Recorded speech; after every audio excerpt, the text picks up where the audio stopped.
Agora, no caso da Colômbia, Tiago, há uma questão aí que não sei se alguém chamou a atenção do Trump para isso. Como ele embarcou no que ele declarou que é uma guerra ao narcotráfico, a gente tem, evidentemente, na nossa cabeça agora tudo está acontecendo no Mar do Caribe. Agora, a inteligência que a Colômbia proporciona às autoridades americanas é fundamental nessa empreitada americana de combater o tráfico de drogas exatamente ali naquele mar todo. E o Trump vai romper com a Colômbia. Pois é, o serviço de inteligência da Colômbia ele é um dos serviços mais desenvolvidos e avançados de toda a América Latina. Isso vem é uma herança de todos os anos de colaboração com os Estados Unidos entre várias esferas de organismos e órgãos do governo colombiano e do governo americano. Ou seja, é um ativo muito precioso que os Estados Unidos levou muito tempo para formar. E esse ativo muito precioso, independente do presidente ser de esquerda ou de direita, ele segue funcionando porque ele tem relativa independência e ele segue beneficiando muito os Estados Unidos. Então, as ações do Trump, ele obviamente prejudica muito os objetivos dos Estados Unidos na região, começa a abrir portas para outros países que têm interesse há anos de desenvolver ainda mais a relação com a Colômbia, como Rússia e como China, mas que sempre foram bloqueados por conta da presença forte dos Estados Unidos e da relação muito positiva que os dois países sempre cultivaram. Então, no momento, esse é um tipo de ação do Trump que gera muito mais prejuízo para os Estados Unidos do que benefício. A gente volta para uma questão que a gente sempre levanta quando se trata do Trump. Qual é a grande estratégia quando se trata da América do Sul? Existe? Projetar poder, né? Assim, compensar o desengajamento dele em regiões mais distantes do mundo, demonstrar que os Estados Unidos ainda são uma potência militar, apesar de todo esse desengajamento, inclusive de todo o desengajamento em relação aos compromissos, né, com os aliados na Europa e na Ásia-Pacífico. E é o que a gente vem falando de doutrina Monroe, né? A América, não para os americanos no sentido do Monroe, né, da descolonização, mas os americanos dos Estados Unidos, né? Essa é a visão do Trump e ao estender a sua frente de hostilidade, suas linhas de ataque que estavam concentradas na Venezuela e num certo sentido, no Brasil também, né, de forma política, não militar e comercial, não militar, estender para a Colômbia, ele confirma essa hipótese que a gente elaborou no início do ano, de que ele faria isso com a América Latina. Até onde a gente sabe, não tem mais ajuda financeira para cortar da Colômbia, porque quando ele desfez a West Side lá, tem várias formas de dizer esse nome. Na minha época de estudante, a gente falava USAID. USAID. A Agência Internacional de Cooperação Internacional, ele então suspendeu os repasses de 440 milhões de dólares por ano para a Colômbia, que eram destinados a programas de substituição de cultivos ilícitos. Ou seja, era um dinheiro usado no combate ao narcotráfico.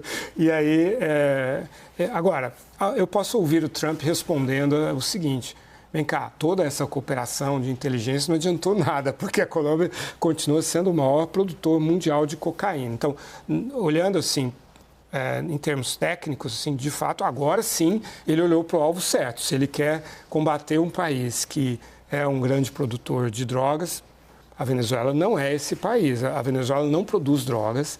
Por lá passa 5% da cocaína da Colômbia. A Colômbia, sim, é um hub de produção de drogas, né? Então, sem falar do estilo Trump, dos métodos Trump, pelo menos agora he's talking business, né? Agora ele está falando de uma coisa que é um problema real, embora não seja o fentanil, que é aquilo que causou a declaração da epidemia no governo dele, no primeiro mandato dele. Tem uma reportagem na The Economist dessa semana falando de como o consumo de cocaína aumentou muito, né, no mundo inteiro, e coloca a Colômbia aí no meio dessa Já que você está com a palavra, eu vou sugerir para você a seguinte linha de raciocínio. O Trump tem falado muito da América do Sul: Brasil, Colômbia, Venezuela e Argentina. Aquela frase dele que nos fez todos aqui dar risada, porque eles estão morrendo, vocês não sabem o que é isso. Os 20 bi salvam quem está morrendo? Não 20 bi que salva. ele está dando de ajuda financeira ao Milei. Não, olha, a Argentina não está morrendo, né? A Argentina está, de novo, vivendo... Ela vive o caos E o Milei conseguiu dar vários tiros que saíram pela culatra contra ele mesmo, mas, pelo menos, os economistas ainda continuam achando que se o Milei atravessar a crise política, ele não perde o que ele conseguiu fazer, por exemplo, com a inflação. A crise política é domingo que vem. A crise política de domingo que não termina domingo que vem, né, William? Eu acho que... Bom, mas tem uma eleição ali. Mas tem uma eleição, eu estou dizendo, sim, mas vamos supor que ele consiga aumentar o apoio dele no Congresso Nacional, enfim, quanto isso vai dar de sustentabilidade para ele ou não. É uma incógnita que tem aí. Agora, não são mais só 20 bilhões, são 40 bilhões. Isso está começando a repercutir muito mal nos Estados Unidos. Hoje o pessoal de mercado na Europa me mandou uma frase que foi repetida no Twitter, nas redes sociais, dizendo, olha, a China está comprando ouro e os Estados Unidos estão comprando pesos argentinos. Olha a diferença de ação estratégica que os dois países estão tomando. A China investe pesado na Argentina para exploração de petróleo, agricultura e energia, inclusive. E os Estados Unidos estão fazendo swap de câmbio com os argentinos sem nem saber. Eu duvido que eles tenham feito um mapeamento. Está muito claro, que até pela natureza da operação, estão fazendo intervenção no câmbio e tudo mais, que eles não sabem o que eles estão fazendo. Eles estão fazendo uma ação que vai custar 40 bilhões de dólares ou não, vai depender se o swap cambial vai conseguir ser pago ou não, mas assim, sem entender direito o que eles vão provocar na economia argentina. Vamos lá, o Trump falou a beça hoje. Há dois fatos importantes hoje, Tiago, na relação do Brasil, na relação dos Estados Unidos com a China. Os americanos estão firmando um acordo de terras raras com a Austrália. E ainda usando a Austrália como exemplo, outro fato importante, estão reiterando um acordo de cooperação entre a Austrália, Reino Unido e Estados Unidos para a obtenção por parte da Austrália de submarinos ultra-avançados. Os americanos estão encontrando a resposta para a China, porque até aqui a China parece mais forte que os americanos nessa queda de braço. Olha, trazer de volta à tona o avanço do AUKUS, né, que é esse acordo entre Estados Unidos, Austrália e Reino Unido, na verdade, eles estão retomando algo que foi paralisado desde janeiro, ou pelo menos estava moribundo desde janeiro. Isso é um ponto muito importante em relação à China, porque os dois lados, tanto Pequim quanto Washington, em vários jogos de simulação de uma eventual guerra, e eu participei já de alguns desses, eles simulam um eventual conflito entre os dois países acontecendo na região do Indo-Pacífico. Ou seja, seria um confronto essencialmente naval entre Estados Unidos e aliados e China e aliados. Por isso que essa parceria entre Austrália, Reino Unido e os Estados Unidos na parte de submarinos é tão importante porque grande parte do objetivo dos aliados em relação à China e seus aliados são as ilhas do Pacífico, onde a China vem investindo muito, Kiribati, Vanuatu, Fiji, etc. Existe também o Quad, que é um acordo entre Estados Unidos, Japão, Índia e Austrália, que também visa fortalecer a presença no Oceano Índico. Tudo isso já é algo conhecido da China e coloca uma pressão muito grande na China, porque a China ela entende que ela possui poucas oportunidades de saída do Mar do Sul da China e acaba gerando uma possibilidade grande desses países de bloquearem essas saídas. Então, para a China é muito importante desenvolver a relação com os países daquela região para que ela não fique completamente enclausurada.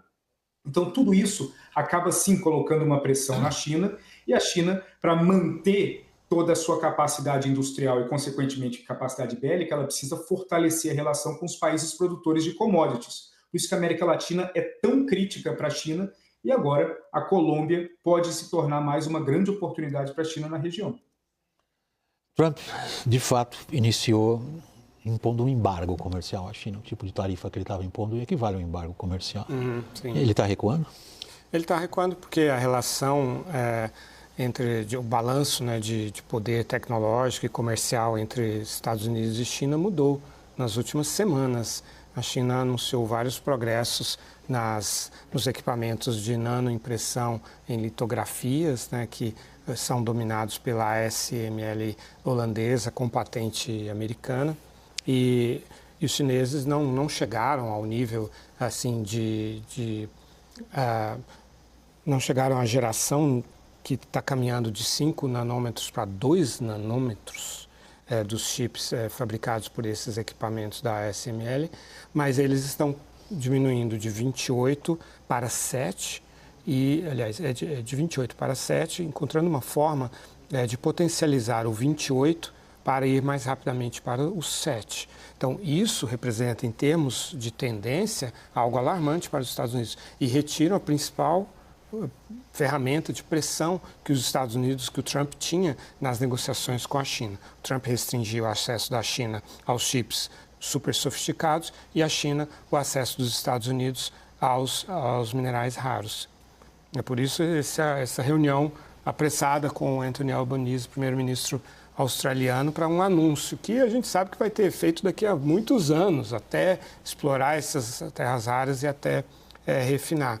Mas a China não compra soja dos Estados Unidos desde o dia 1º de setembro, que é o início que é a safra atual, e não liga mais, ou liga bem menos agora, para essas pressões relativas aos chips. Então, por isso, toda esse desejo do Trump de lisonjear o Xi Jinping e de, na prática, fazer o papel de nação tributária que o Império do Centro tanto gosta que os outros países fazem, né? Não, eu estou indo lá, vou lá para Pequim e tal. Antes ele dizia, eu vou para lá e aí o Xi Jinping vem para os Estados Unidos. Só que não, o Xi Jinping não vai para os Estados Unidos, não precisa. É o Império do Centro do mundo. É o Império do Centro. E o Brasil pode olhar para isso como uma oportunidade também, porque a Austrália ela é a quinta em reservas de... Ela é a sexta, aliás, em reservas de minerais críticos. Né? E o Brasil, a Austrália é a quarta, com 5,7 milhões de toneladas métricas, e o Brasil é o segundo, com 21 milhões, depois da China, que tem 44 milhões. De novo, não é nada para o curto prazo, mas é algo que estrategicamente eleva a importância do Brasil. Vamos ao assunto. A Colômbia chamou de volta o embaixador da Colômbia nos Estados Unidos, depois de Donald Trump atacar o presidente da Colômbia, Gustavo Petro, dizer que ele é um narcotraficante e que vai aumentar as tarifas sobre esse vizinho do Brasil. A reportagem é de Mariana Giangiacomo. Trump ameaçou impor novas tarifas contra a Colômbia e retirar ajudas financeiras ao país. Os Estados Unidos são os maiores parceiros comercial e investidores da Colômbia. O comércio de bens e serviços entre os dois países totaliza mais de 53 bilhões de dólares e envolve café, petróleo e ouro.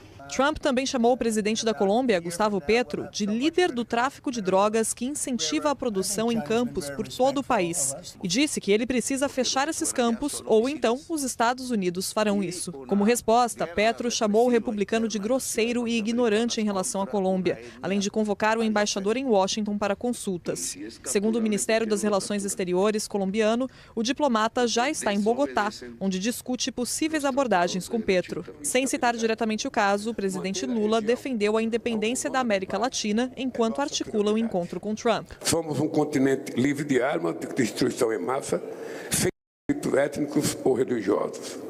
Intervenções estrangeiras podem causar danos maiores do que o que se pretende evitar. Ao mesmo tempo em que ataca governos críticos aos Estados Unidos, Donald Trump afaga aliados políticos. O Banco Central argentino assinou um acordo para a estabilização da taxa de câmbio de 20 bilhões de dólares com o Departamento do Tesouro dos Estados Unidos.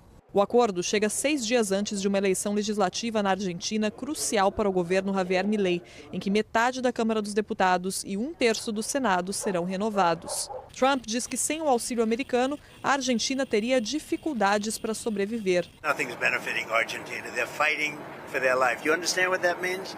They have no money, they have no anything. They're fighting so hard to survive. If I can help them survive in a free world, I happen to like the president of Argentina. I think he's trying to do the best he can, but don't make it sound like they're doing great. They are dying. O republicano busca travar a influência chinesa na região, que cresceu com maior compra de soja e outros investimentos. Washington ameaçou uma nova tarifa de 155% contra produtos da China, mesmo depois de Trump dizer que uma alíquota acima de 100% era insustentável. Trump declarou que pretende viajar à China no início de 2026 a convite de Pequim. Nas próximas semanas, a expectativa é que representantes dos dois países também se encontrem na Coreia do Sul para uma nova negociação. I want to be good to China. I love my relationship with President Xi. We have a great relationship. I've been invited to go to China. And I'll be doing that sometime fairly early next year. A gente não pode negar, Tiago, o Trump adora proporcionar a nós good television, whatever that means. Mas no caso, realmente, ele descrever como os argentinos estão morrendo. Vocês sabem o que é isso? Eles estão morrendo.